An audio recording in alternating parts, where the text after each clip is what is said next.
దేశంలోనే తొలిసారి ఏపీలో స్మార్ట్ పోలీస్ ఏఐ వ్యవస్థను వినియోగిస్తున్నారు డీజీపీ ద్వారకా తిరుమలరావు. ఈ ఏడాదికి సంబంధించిన క్రైమ్ వార్షిక నివేదికను వెల్లడించారు.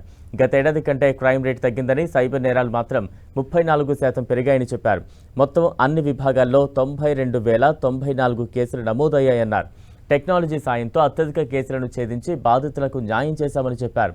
2025 మార్చి 31 నాటికి 1,00,000 సీసీ కెమెరాలు కమాండ్ కంట్రోల్కు అనుసంధానం చేస్తామన్నారు. ఇక కొత్తగా ప్రతి జిల్లాలో సైబర్ క్రైమ్ పోలీస్ స్టేషన్లను ఏర్పాటు చేస్తున్నామని చెప్పిన డీజీపీ ఈగల్ వ్యవస్థతో ప్రజల్లో అవేర్నెస్ పెరిగిందని చెప్పారు. మనిషి వెళ్లలేని చోట పోలీసింగ్కు డ్రోన్లు వాడుతున్నామని చెప్పారు డీజీపీ. డ్రోన్ల వినియోగంతో 10,837 ఎకరాల్లో గంజాయి గుర్తించామన్నారు. కార్తీక మాసంలో డ్రోన్తోనే బాపట్లలో 3 కాపాడామని చెప్పారు.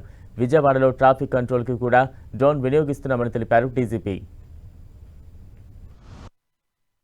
గడిచిన ఒక సంవత్సరంలో శాంతి భద్రతల విషయంలో ఏ విధంగా రాజీ పడకుండా పోలీస్ పర్ఫార్మెన్స్ ని ఏమాత్రం ఇంప్రూవ్ చేసుకుంటానే కమాండబుల్ వర్క్ చేయడం జరిగింది. ముఖ్యంగా ఈ సంవత్సరం సార్వత్రిక ఎన్నికలు జరిగినప్పటికీ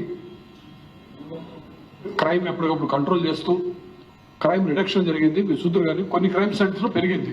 2024 సంవత్సరం పోలీసు వార్షిక నివేదిక సైబర్ క్రైమ్స్ మాత్రం విపరీతంగా పెరిగింది. చూస్తాం 34% పెరిగింది. ఇది ఒక విధంగా మేము పెద్ద ఆశ్చర్యపోవాల్సిన విషయం కాదు, మేము పెద్ద కంగారు ఆందోళన చెందేటువంటి విషయం కాదు.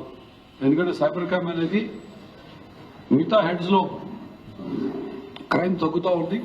సైబర్ క్రైమ్ పెరగటం అనేది ప్రపంచవ్యాప్తంగా ముఖ్యంగా భారతదేశంలో చూసుకుంటే ప్రతి చోట కూడా పెరుగుతూ ఉంది. We're happy that the people are coming and giving complaints. అంటే చిన్న చిన్న విషయాలు కూడాను, వేధింపుల విషయం దగ్గర నుంచి ప్రతి చిన్న విషయం కూడాను they are coming and giving complaints to us. So అది ఒక విధంగా శుభపరిణామం అని చెప్పుకోవచ్చు. దీని క్రైమ్ జరగటం ఒకటైతే క్రైమ్ రిపోర్ట్ చేయకపోవడం ఇంకొకటి. అంటే చాలా మంది అది ఇష్టం లేకనో లేకపోతే మొహమాటపడి రిజిస్ట్రేషన్తో రాకపోవడం కంప్లైంట్ చేయడానికి ఒకటైతే, వాళ్ళు కంప్లైంట్ చేశాక రిజిస్టర్ చేయకపోవడం అది మా తప్పు అవుతుంది. అఫ్ కోర్స్ అది ఈ రెండు స్థాయిల్లో కూడా జనరల్గా సైబర్ క్రైమ్ సప్రెస్ అవుతూ ఉంది. అది ఈసారి కొంచెం ఫ్రీగా వాళ్ళు రావడం రిజిస్టర్ చేయడం జరుగుతూ ఉంది.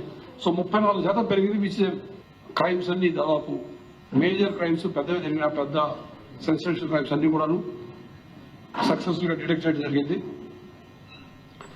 ముద్దాయిల్ని పట్టుకునే తీరు కూడాను చాలా ఫాస్ట్ గా ముద్దాయిల్ని అరెస్ట్ చేయడం జరిగింది.